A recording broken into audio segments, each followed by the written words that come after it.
I'm so happy. In the middle of the night, I witnessed a scene in the garage where James and Lily were playfully engaged in the back seat of a car.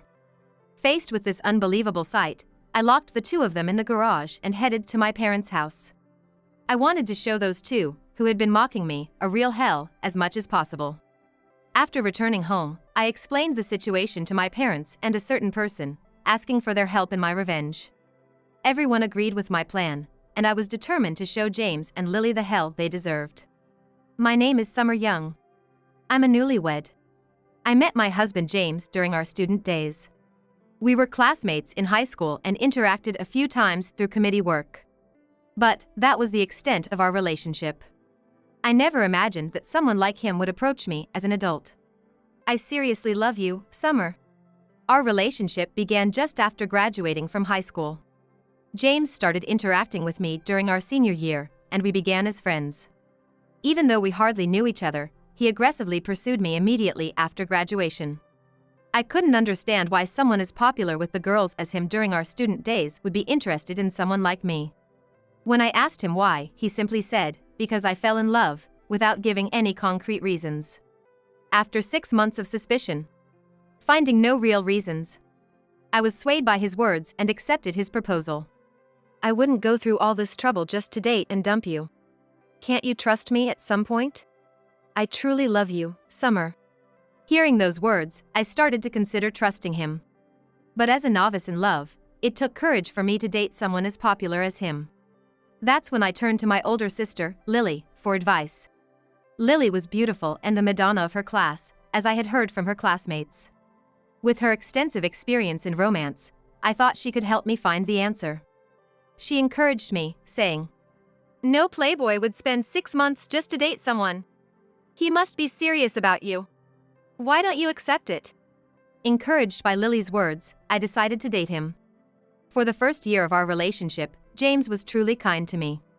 He treated me like a princess, taking me to places I liked, and always preparing surprises for every anniversary, birthday, and event, giving me a dreamlike time. For me, shy in love, all these were dreamy events, and I was glad I had the courage to date him. Until the day our wedding was decided. What's with this sturdy room? I like cleanliness. You know what will happen if you turn this place into a mess, right? We decided to get married and bought a new house. James worked as a laborer in his father's company, earning around $40,000 a year. We didn't have the financial means to buy a new house. But James, who disliked used things, persuaded me to buy a new house. He found managing anything troublesome and left all household matters to me, living freely. I wish you'd at least help with the cleaning since it's your house too. I have a job too, so let's support each other. You can at least clean up, right? I worked as a nurse with irregular shifts. In comparison, James usually spent more time at home and earned over $30,000 less than I did. Despite the significant differences in time and money, he refused to help with anything. I took care of all the household expenses, while James only used his salary for his own entertainment and consumables. Before we got married, he never behaved like this, often saying, "Let's support each other and do our best." But once we started living together, James completely changed. It was almost like I was supporting a freeloader. I tried getting him to cook, but both the taste and his knife skills were disastrous. The house became a mess, and I gave up on letting him cook. If he did the laundry, he would mix everything together, causing clothes to shrink or colors to bleed, far from a level I could trust. Even my mother-in-law had concerns, but I never imagined it would be this bad until I saw it firsthand. You were the one who told me not to do housework. And now what? When you start getting called out, you make it seem like it's my fault. Huh? At first, I patiently taught him how to do housework, but James was short-tempered and quick to anger. Just mentioning house chores would make him react this way, so, frightened, I once said, "I'll try to do it myself as much as possible." But I'm only human. Nursing is many times harder than people think, and my physical strength has declined compared to my early 20s, making it tough to balance work and home. Moreover, the household chores have more than doubled compared to when I lived alone. It's like I could use a helping hand from anyone, even a cat. Is it so wrong to ask for help in such a situation? Even though I'm not asking for everything, James gets angry and aggressive when his weaknesses or dislikes are pointed out. Once, when I bravely confronted him, he threw objects at the wall and nearly injured me. I became scared of him and thought about divorce, but when I did, he would suddenly become kind, loving me as if he had changed into a different person. Sorry, Summer. I'll never do that again. I'll cherish you for real. Please don't leave me. I really love you. I can't live without you. Having rarely been needed by anyone, I couldn't dismiss such dependency from James and couldn't think of any option but to forgive him. He was the first person I truly fell in love with. I couldn't imagine finding a better relationship after him. This belief was reinforced by many things said by Lily and James while we were dating. No one but me would put up with a woman like you. If you break up with James, you might end up alone for the rest of your life. Under the influence of such words, I was completely controlled by him at that time.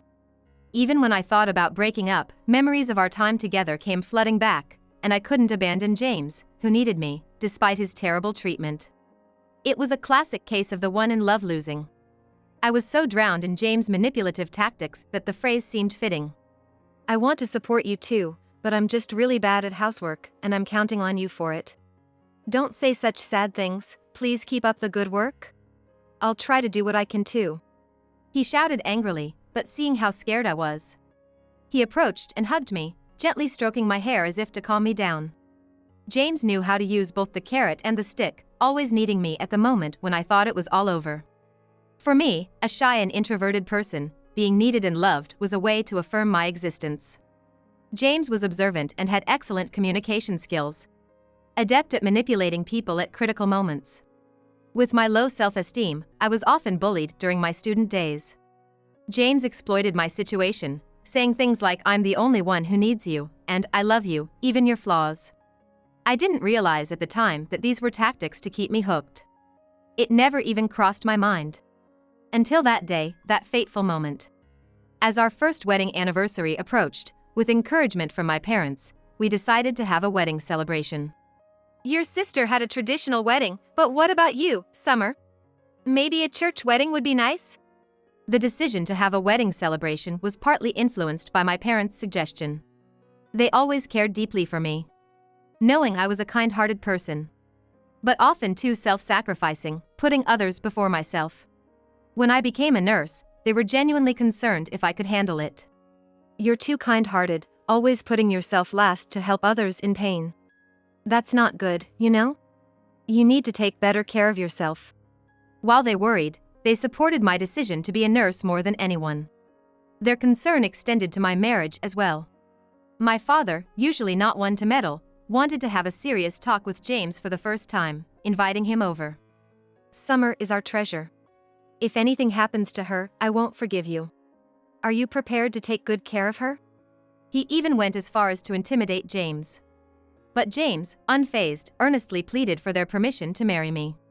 I also want to see Summer in her wedding dress, so I'm thinking of looking for a church. I've been a hassle to Summer usually, so I want to make her special day beautiful. Lost in these memories, James's voice brought me back to reality. Seeing his troubled smile, my heart fluttered. I had never thought he felt that way. The difference between what he said and his usual behavior was part of the reason. Not just on special days, I wished he would be kind every day. Just eating together, watching a movie in the living room, and laughing together would make me so happy. Why does James say such awful things? Does he really love me? Does he need me? With little experience in relationships, I kept wondering if I was the problem, if there was something wrong with me. Thinking James didn't desire me because I lacked something, I convinced myself to work harder, suppressing any thoughts of confronting him. Contrary to my thoughts, my parents, having listened to James, looked at him with a gentle gaze, as if they were impressed. You're lucky, Summer. You've got a good husband. My parents thought of James as a good husband, unaware of everything. Of course, at that time, I thought the same. Really, Summer is so lucky.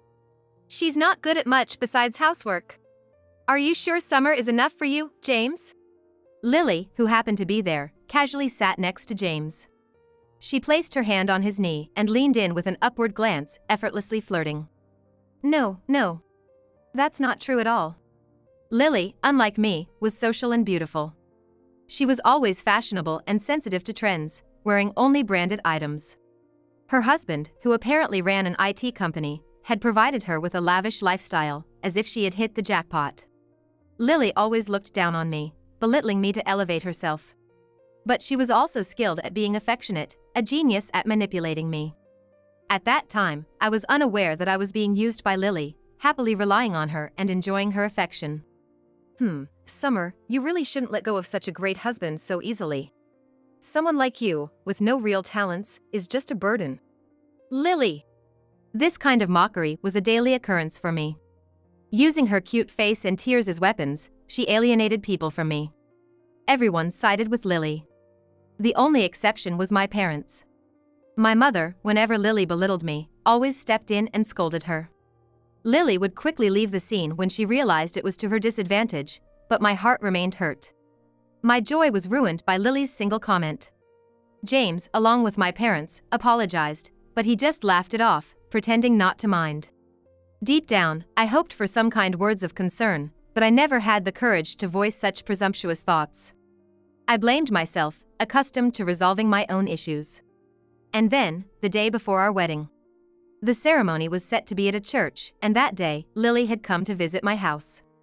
She said it was closer to the venue from my place.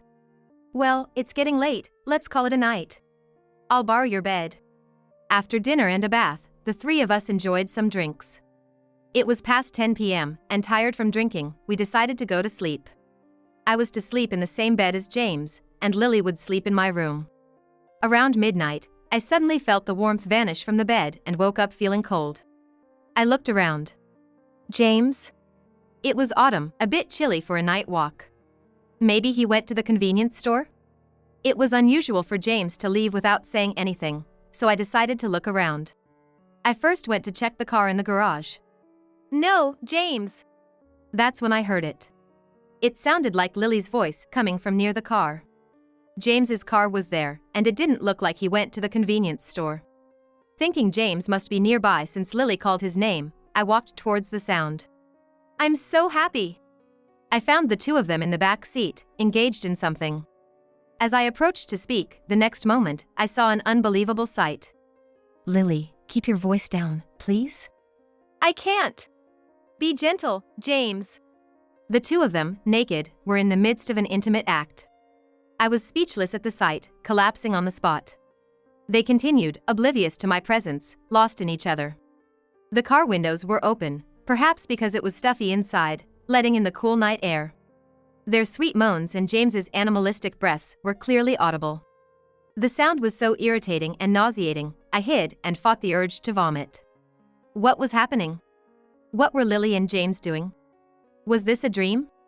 Was I having a nightmare? Unable to believe the scene before me, I kept denying reality. Unconcerned about me, the two continued, seeking each other passionately. Seeing James desire Lily in a way he never did for me cut deep into my heart.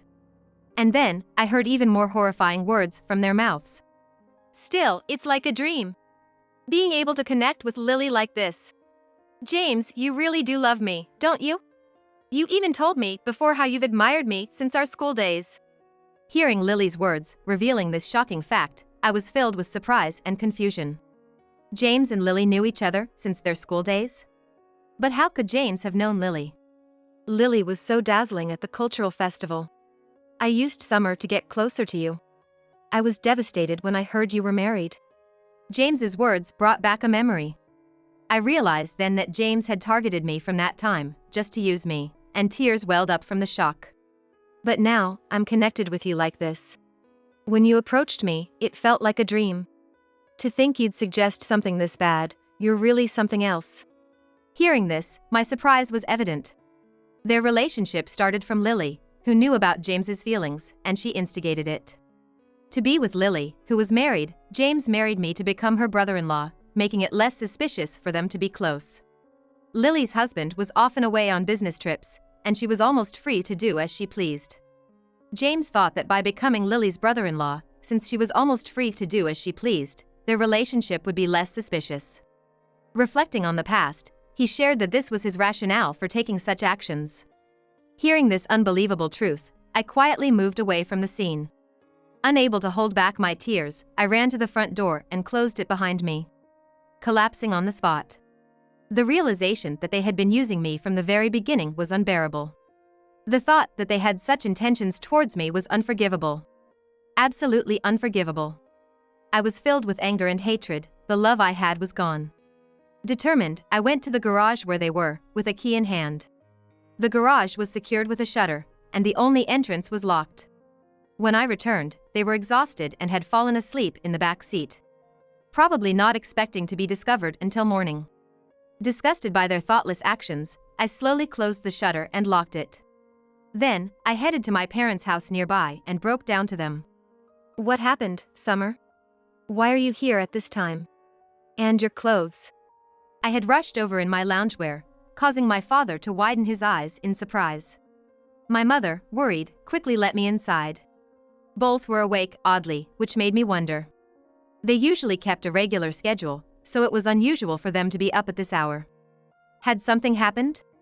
As I walked in, I saw my brother-in-law, Lily's husband, sitting on the sofa. Good evening, Summer. What's wrong? Why are you dressed like that? He was a sincere and earnest man. Too good for Lily, probably deceived by her into marrying. I hesitated to tell him about the day's events, but he seemed to sense something. Did you hear it too? His words made my eyes widen in surprise. Hear what? This. He showed me a recording device, and the conversation played was exactly what I had overheard between James and Lily. When you approached me, it felt like a dream. To think you'd suggest something this bad, you're really something else. The recording was exactly what I had overheard between James and Lily earlier. Why do you have this? I asked, my voice rising in astonishment and agitation. My brother-in-law, looking troubled, began to explain. He found out about it 3 months ago when an employee of his company reported seeing James and Lily disappearing into a hotel district. After discovering the affair, my brother-in-law hired a detective to gather evidence of their infidelity. Today, knowing Lily was visiting my house, the detective closely monitored her and obtained this recording. At first, I thought if Lily could fill her loneliness with money, I wouldn't say anything. But involving James is different. You care for him so much, and to know they did this. I couldn't forgive them. My brother-in-law, who always took great care of me as if I were his real sister, could not bear to see me hurt because of those two. Just knowing that he thought this way was enough to bring some solace to my heart. I was collecting evidence to confront Lily about a divorce. And now that I have decisive proof, I came to talk to your parents. My parents looked pained, and my father even apologized to my brother-in-law. I'm sorry my daughter did such a thing. We are deeply ashamed as parents. Do whatever you need to feel satisfied. My mother said tearfully. Don't blame yourselves. It's not your fault. It's those two who used Summer and committed these terrible acts. Despite his own pain, my brother-in-law remained composed and comforted my parents. Then he turned to me. Summer, what do you want to do? I just want to sever ties with Lily, but I'm sure you need more closure. Yes. My wife seduced your husband. I want to support you in any way so you can find peace. Struck by my brother-in-law's intense gaze, I declared, I want to take revenge on them. I wanted to show those two, who had mocked me, the depths of hell itself. Overwhelmed by anger and frustration, I couldn't hold back my tears. Looking up at my brother-in-law, I expressed my true feelings for the first time, saying, I want them to experience despair. Leave the financial matters to me. I'll do whatever I can. How do you want to deal with them? Hearing this, I honestly voiced the proposal that had formed in my mind. Surprised at my own ability to conceive such a daunting plan. My brother-in-law, and even my parents, agreed to help upon hearing my plan. Thus, our family's plan for revenge began. Summer, what do you think you're doing? How dare you lock us up like this? 2 days later, James and Lily arrived at my parents' home, finally free from the garage. They were still in the same clothes from 3 days ago. Unwashed and smelling slightly sour. Lily's makeup was ruined, and both looked disheveled. Who's to blame for being locked up? Upon their arrival at my family home, James and Lily were raising their voices in shrill tones. I calmly faced them at the entrance. My composed demeanor seemed to infuriate them even more, escalating their anger. Shut up! Do you think you can talk to me like that? How could you lock us up and leave us for 2 days? If the workers hadn't found us, what do you think would have happened to us? We come back to the house and there are strangers there, showing us some contract, saying it's not our house anymore. What the hell is going on? Explain yourself. After they were locked up, with my brother-in-law's help, the garage was demolished. The house, which belonged to me, was emptied of all essentials and provided to an acquaintance as a rental. It was designed for eventual cohabitation with both our parents, so it was quickly rented out due to its accessibility features. James's belongings were haphazardly packed and sent to his family's home. Thanks to the people my brother-in-law called, the work was done quickly and efficiently. Could you spare us the noise and stench? Your screeching voice first thing in the morning is stress-inducing enough. I expressed my annoyance, my face twisted in disgust at their behavior. As James reached out to grab me in his anger, my brother-in-law stepped in, intercepting his hand and protecting me. You. Really, you two are incorrigible. A man who readily resorts to violence against a woman, what kind of person are you? Aren't you ashamed? Why are you here? And why are Mom and Dad? It's our family home, so of course, my parents would be there. But Lily was shocked for a different reason. Everyone who used to dote on her was now standing behind me, supporting me. She couldn't understand why no one was coming to her aid. Haven't you realized the situation you're in? What do you mean? James retorted, trying to free his hand. At that moment, my brother-in-law played the recording he had of them. What? You've been recording us? But how, where? They didn't have any personal items that could have been used for recording, and their phones were inside the house. At that point, they were clearly puzzled, wondering how. That's when my brother-in-law revealed a sly grin. I've been aware of your affair for quite some time. That's why I hired a detective to gather conclusive evidence of your infidelity. Lily's face turned pale upon hearing this. She had no idea her affair was known, let alone that a detective was following her. Witnessing the professionalism of the detective's work, Lily was left speechless, standing frozen as if everything before her had turned pitch black. With such decisive evidence, I was surprised and couldn't help but laugh. That's illegal! You can't do that! Yeah, we could report this to the police. Do you have that evidence? Trying to salvage the situation, the two attempted to intimidate my brother-in-law, but he was unyielding. Unfazed, he countered their threats with firm words, his resolute stance causing both James and Lily to recoil in fear. If you two, financially inferior to me, want to hire a lawyer and take me to court, I'll gladly accept the challenge. I can simply say I happened upon your affair and recorded it. If you want to fight me, gather evidence that can beat me first. Indeed, he was a shrewd business executive. His quick thinking was extraordinary. James and Lily, unable to respond, shifted their target to me. You locked us up. That's a crime. Do you have proof? What? Faced with the same question again, James faltered. Seizing the opportunity, I began to confront him with logical arguments. You don't have evidence that I locked you up, do you? But there's evidence of your affair. It's recorded on the security camera of that shutter. A dirty video of you two getting into the car and doing unspeakable things. Hearing this, their faces drained of color, and they began to back away in fear. Your words, I believed in them for years. I thought you genuinely cared for me. But it was all an act, just to connect with Lily, just for your affair. No, Summer, please forgive me. I really did love only you. Me too. What happened with James was just a moment of weakness, it wasn't serious. I swear, please believe me. Forgive me. Realizing their disadvantage, they immediately switched to begging for forgiveness. Clinging at our feet in a pathetic display, tears streaming down their faces. Let go. What? Let go of me. I yelled at James, while my brother-in-law pushed Lily away. How could anyone forgive you two for what you've done? I'll never forgive you, no matter what. You can live with your regrets in hell. My voice, filled with a fury they had never seen, frightened them, and they fled the house. My worried parents approached me, and my brother-in-law gently stroked my hair, praising my courage. At that moment, overwhelmed with relief, I broke down in tears. The painful days I had endured felt like a true hell. Clinging to memories, I had barely managed to endure, but I knew my breaking point was near. Ending that life before it broke me was a relief, and my emotions finally erupted. Thus, I had succeeded in my revenge against Lily and James. They fled to James's parents' house, but I had already explained the situation to them, so they were turned away. Furthermore, James's father, no longer wanting to employ such a miscreant, forcibly dismissed James from his job.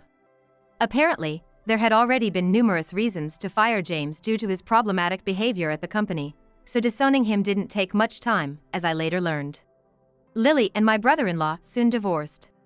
Despite Lily's pleas, she lacked the resources for a lengthy legal battle and had to accept the terms my brother-in-law laid out, including a significant alimony payment. The wedding, scheduled for the next day, was cancelled. Thanks to my brother-in-law's excellent lawyer, we managed to get a substantial amount of money from them, and now they're struggling to make ends meet. I explained the situation to those who were to attend the wedding. Everyone was shocked but offered their support and understanding. I had informed the neighbors about the situation with Lily and James, ensuring they didn't call the police during their 2 days locked in the shutter, which would have jeopardized our plan. The neighbors, who always liked me and saw Lily as the unpleasant sister, were on my side, leaving Lily and James ostracized in the community. I heard from friends that Lily and James, once living a lavish life as if on a golden carriage, had drastically changed their fortunes.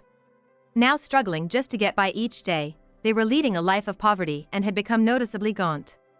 4 years later, I'm devoted to my work, and my brother-in-law is busy with his life. My parents are also living fulfilling days, constantly supporting my life and career. They encourage me to look forward, saying that when I meet someone good again, I should let them make me completely happy. Motivated by the hope of bringing joy to them one day, I've been focusing on improving myself.